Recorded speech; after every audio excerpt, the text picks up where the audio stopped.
ఏమండి బండి ఆపండి, దాహంగా ఉంది, చెరుకు రసం తాగుదాం. ఇలాంటి పనికి మాలిన ఖర్చు ఏదో పెడతామని తెలిసే నా జాగ్రత్తలో నేను వచ్చాను. ఇదిగో వాటర్ బాటిల్ తెచ్చాను, మినరల్ వాటర్ తాగు. ఇది మినరల్ వాటర్ కాదు, మున్సిపాలిటీ వాటర్. నీకు అక్కర్లేకపోతే ఈ టీ నేను తాగుతాను. నేను చేసిన ఏ పని నీకు నచ్చి చచ్చింది గనక ఇది నచ్చడానికి. ఏ పని సవ్యంగా చేశారు గనక. అయినా ఈ వయసులో ఇంత పిసినారితనం ఏమిటండి? ఎక్కడికి మోసుకుపోదామని? నాది పిసినారితనం కాదే, పొదుపు. అబ్బో, పొదుపు చేయబట్టే ఏడంతస్తుల మేడగొన్నారు. అందరిలాగే మీ నాన్న కూడా నాకు లక్షలు కోట్లు కట్నాలు ఇచ్చుంటే నేను దుబారా చేసేవాడిని అంతేనా. ఇంతటి మన్మధుడు లేడని మొహానికి పిల్లనివ్వడమే ఎక్కువ, పైగా మళ్ళీ కట్నం కూడా. నా మొహానికి ఎంత తక్కువే?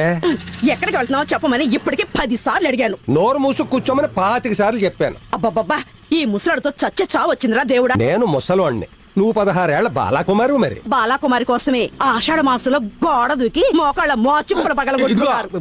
మాట్లాడితే ఆషాఢ మాసం ఒకటి దొరికింది రేకు, ఆ పేరు ఎత్తద్దని అనేక సార్లు చెప్పాను.